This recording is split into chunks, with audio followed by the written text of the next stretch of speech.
What's going on, everybody? Hope you guys are having a good day. So today I decided to just go for a little walk and chill for a little bit. And since I'm doing that, I might as well give you guys a little update on my Indian Scout. As you guys saw from one of my previous videos, I was having an issue where I would take off from like a couple, let's say I would turn on the bike, wait for about 30 seconds for it to warm up for a little bit, and then I would take off and the bike would stall. After that, I basically, instead of like taking off and getting to a stop and just letting the bike sit on idle by itself, I would just hold the throttle open for a little bit to keep the RPMs a little bit higher, and it wouldn't stall anymore. But now it seems to have resolved the issue. I don't know if it's because I'm at over 1,700 miles now, but it hasn't happened anymore. So the bike has not been stalling on me anymore, which is awesome. So since that's the case, I want to give you guys an update, basically a new review on the bike, on what I think about the bike. And I have a couple of good things to say about it, and I'll explain to you guys why, in my mind, I might be thinking about getting rid of the bike, even though I only had it for a couple of months, less than 2,000 miles. So I hope you guys can stick for the whole video, hear everything that I have to say. Let's start with the goods, right? The things that I like about this bike. I love the power delivery. It is not as sporty, but it is very close to the Yamaha MT-09 that I had. The amount of power that this bike has. Like, it has a lot of power. Like, if I want to go, the bike will just go. It doesn't lack any power, so for any riding, that's one of my favorite things about this bike. And it is crazy smooth. So the power delivery on this bike is just smoother than the MT-09, and I loved how smooth the power was on the MT-09. But this bike, it's hands down like the smoothest bike out of all of the bikes that I've had. And yeah, I love that. Okay, so there, it has plenty of power, very smooth, really awesome. Really like this. Let's see, another thing that I like is the seat height, being able to flat foot, because I'm a short ass, I'm a 5'7". That is awesome, being able to get to a stop or to a light and I just put my feet down and not have to worry about balancing the bike. At a parking lot, if I park at a spot that's a little bit difficult to get out of, being able to just sit on the bike and not have to even think about that if I might drop the bike when I try to move it or not, because I can just sit on it flat-footed and walk the bike. That's awesome. Okay, that's one of the reasons that I got this bike, and it does just that, right? So another thing that I like about this bike is how nimble it is, how light it is, especially for being a cruiser. This bike is crazy nimble. It's like it's almost like a naked bike. It doesn't feel, it feels like a cruiser, but nimble, easy to ride like a naked bike. Right, so let's say, for example, the Yamaha boat that I had, after a little while I got used to the weight, but that bike, at least in the beginning, it felt heavy until I got used to the weight. Then it was easy enough to ride. But this bike here, it never felt heavy at all. It feels very balanced. The weight feels just very well put together. if that's how you could say that. So the weight feels amazing. I mean, the bike feels very nimble. I wouldn't say it feels like a naked bike, because if you rode the Rebel 1100, that bike is a cruiser. It's basically a cruiser wannabe, because that bike rides like a naked bike. It's in a little cruiser body, but that bike literally rides like a naked bike. Okay? This bike doesn't ride like a naked bike. It rides like a cruiser. It rides somewhat similar to what the Yamaha boat that I had rode, but it feels light.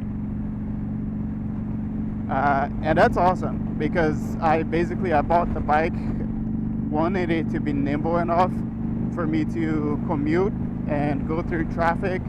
And the bike is very easy to commute, very easy to go through traffic, and just for an everyday ride, it's a great bike. Let's see, what else? The comfort is another thing that I really like about this bike.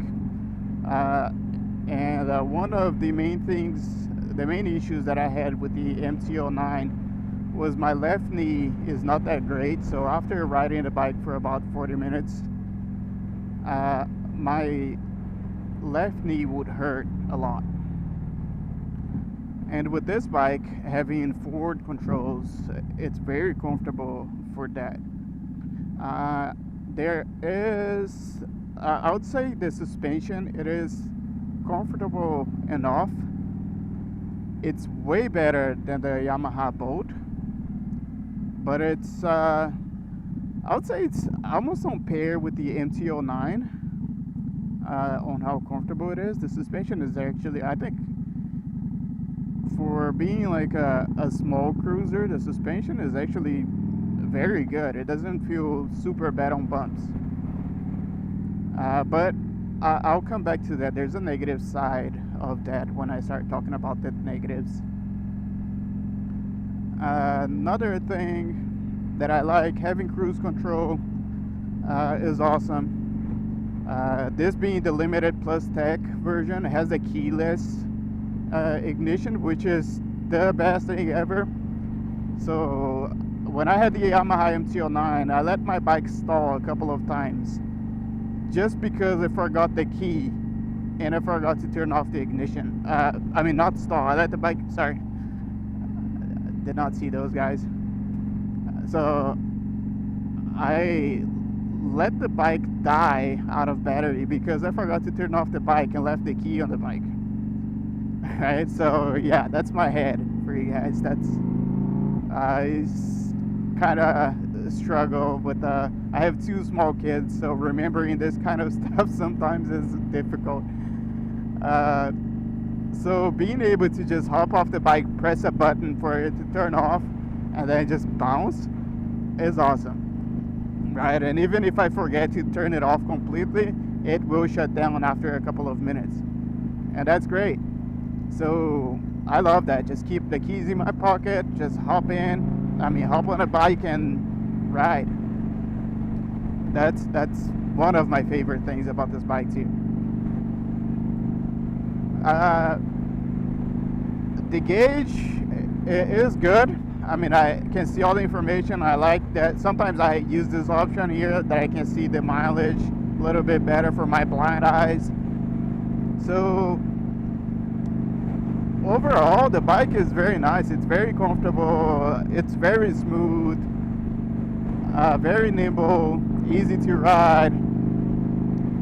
What else can I say about the bike? What other positives? The wind protection is very good.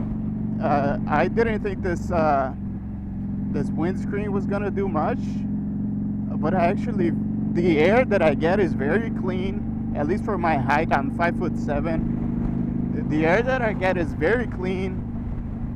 I don't get any buffeting like on the MT-09. Sometimes when I rode past like 80, 85, sometimes I would get some buffeting on my helmet. That was not very comfortable. With this bike, it's actually way more comfortable. on the wind protection than the MT-09. Even though I'm sitting more upright, well, not more upright, I'm sitting like a parachute with my, my feet forward, my arms forward, and my butt back like a taco shell, right? It doesn't feel bad with the wind, and that's awesome.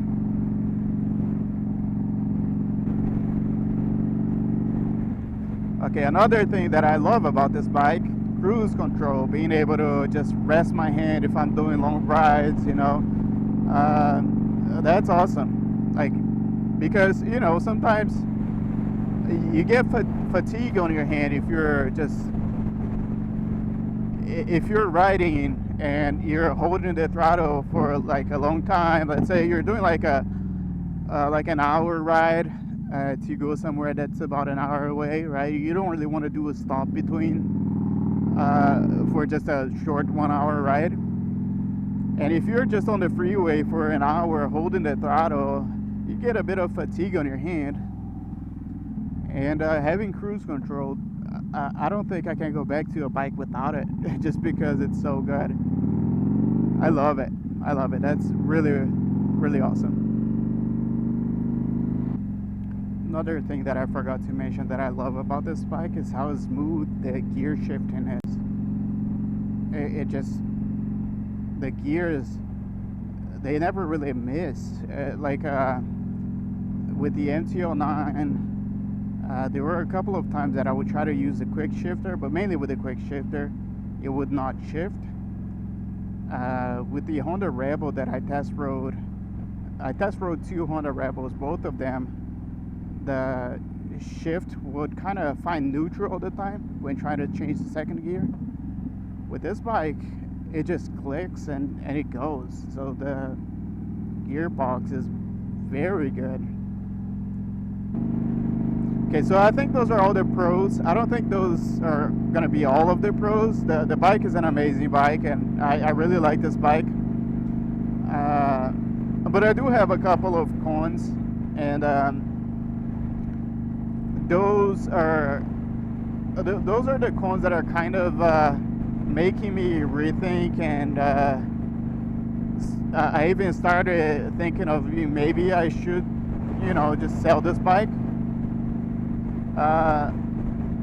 So a couple of things that got me frustrated. First was the bike stalling, which is not an issue anymore, but that had me a bit frustrated. But since then, it has basically been fixed, not happening anymore, so we can put that aside.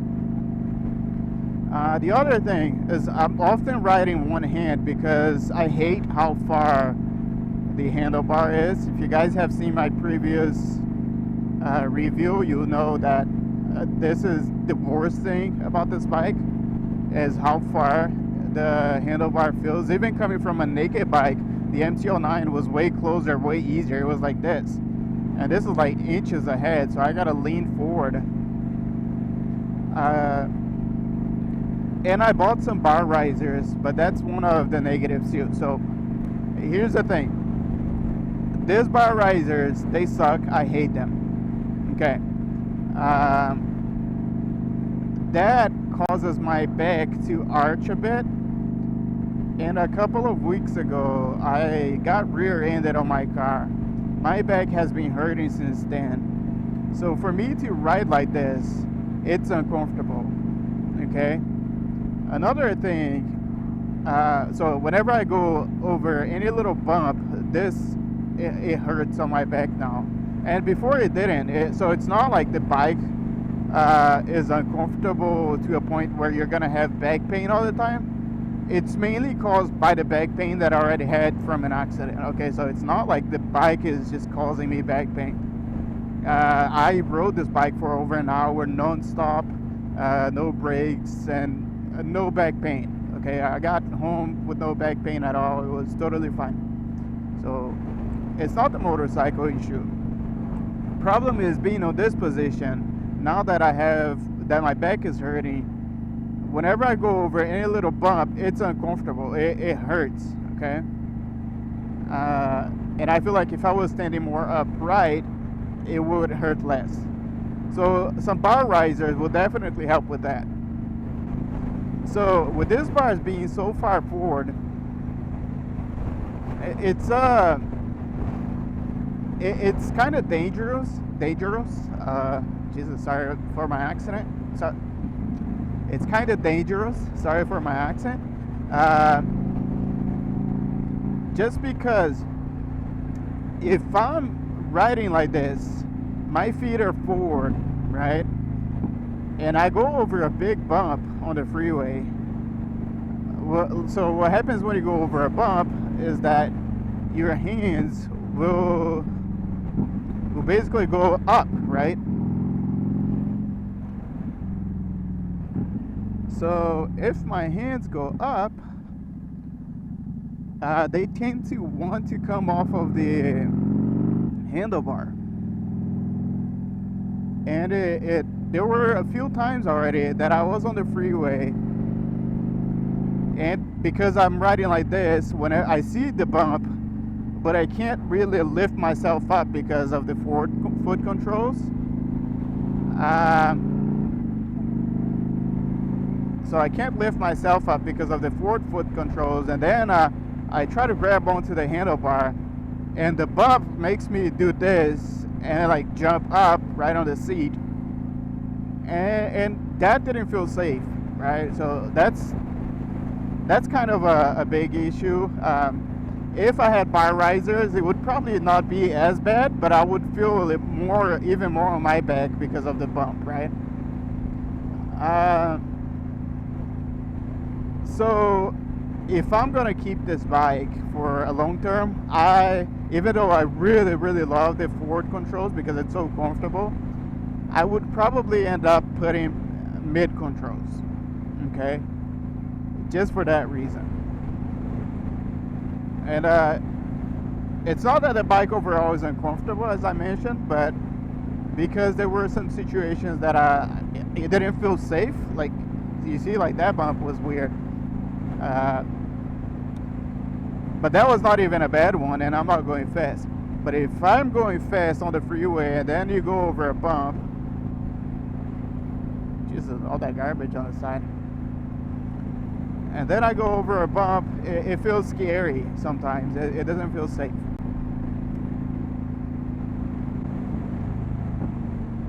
So here's the thing.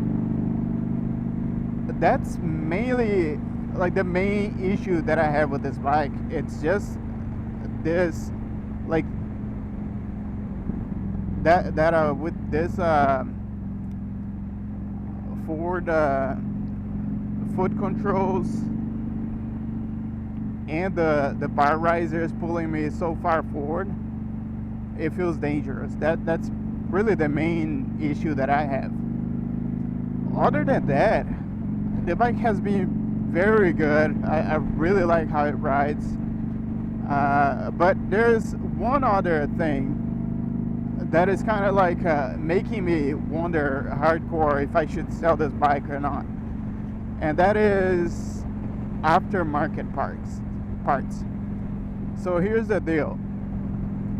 As you guys know from the previous videos, some of you guys may know, I had ordered some bar risers from Lawless Garage. They were taking a long time to arrive, and then I was like, you know what, I'm just gonna cancel them and try to order a seat. So I ordered a seat. Well, no, actually, sorry. So I canceled them, and it was a pain in the ass to deal with the cancellation. I would never buy anything from those guys again. They still kept some of my money, just so you guys know, about 15%. So yeah, just be aware. So I canceled that order. Okay, that's one thing. And then I started looking out for another bar risers, and there are not that many companies that have them. And another company that has them is Dean Speeds. And so I went and I saw that they actually had the riser and they had the adapter available on their website for purchase. So I bought both of them, right? I bought the riser and the adapter for the odometer, because that's the hardest part to find here, the adapter for the odometer.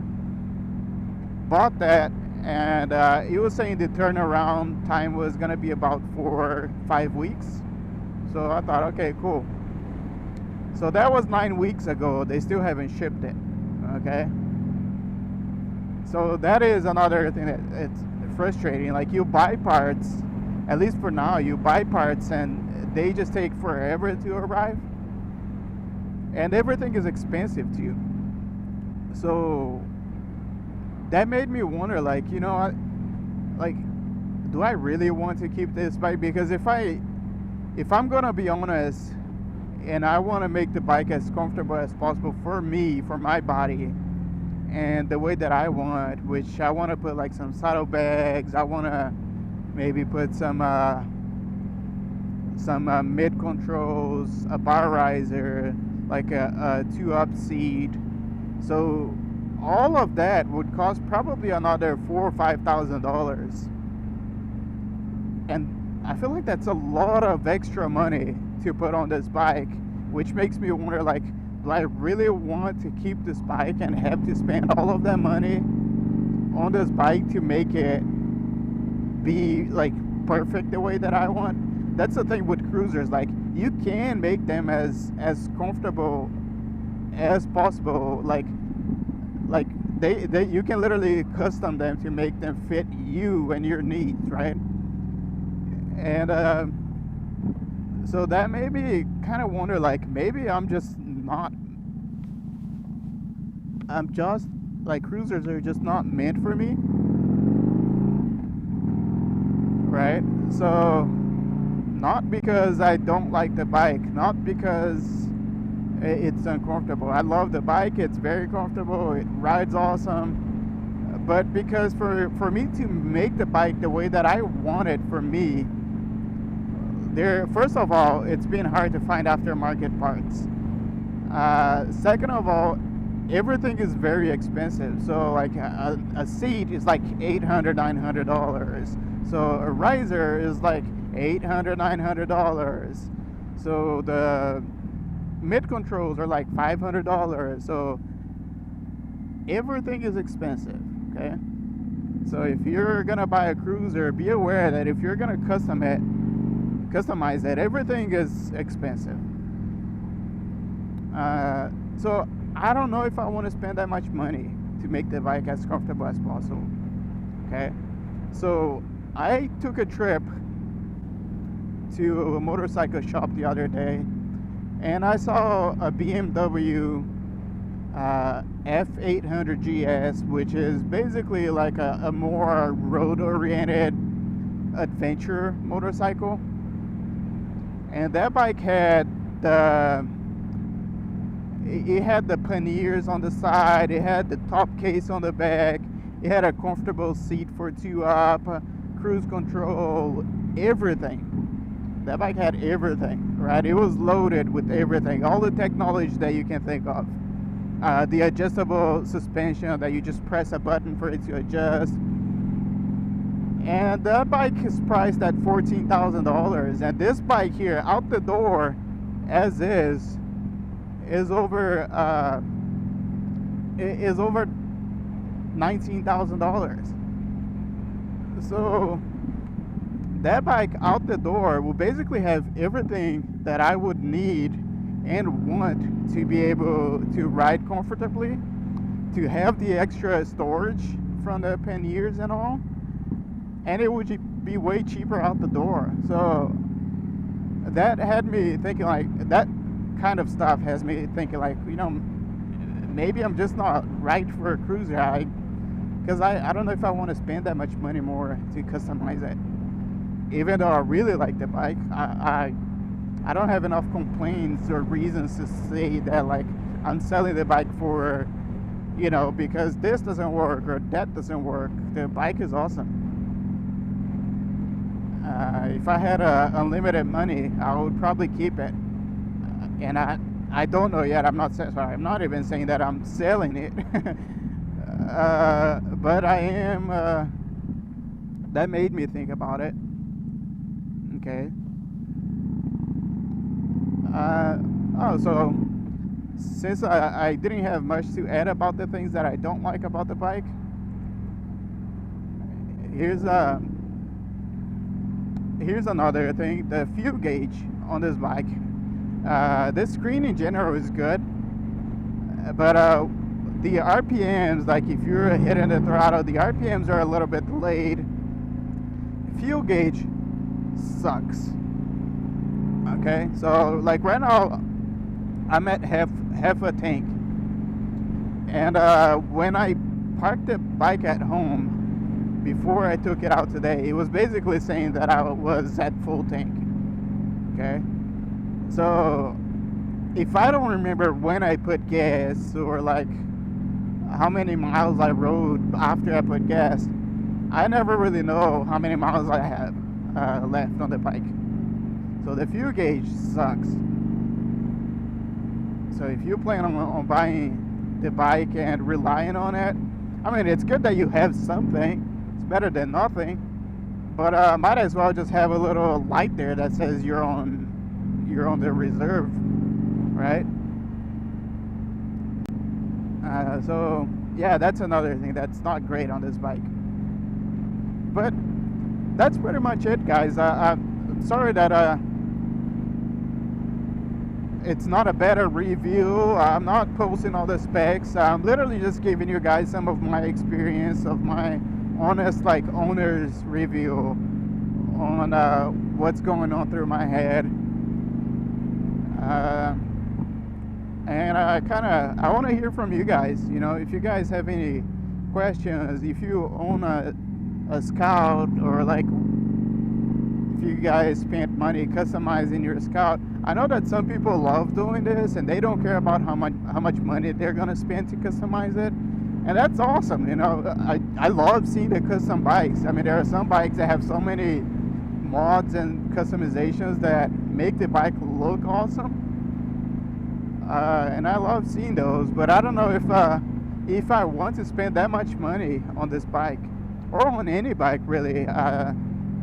I don't know if, I mean, cruisers are already more expensive than regular other different bikes. You know, they're more expensive than even adventure bikes, and they don't even come as loaded as adventure bikes. So for me, I don't think any bike is worth $20,000. Yet I went and bought this bike anyway because I really liked how it rode. I still do. But you know, it's up to you guys. I don't know if I keep the bike, and I probably will. I don't know. I'm likely not gonna spend much money on it, and I'll just live with it for a few years and eventually change it for a different bike in the future. But yeah, that's just what's going on through my mind. That's just like my honest review for you guys, my opinion, and you know, the things that are going through my head and how I feel about the bike right now. So if you guys have any questions, leave it on the comments, and I'll see you guys on the next one. Peace.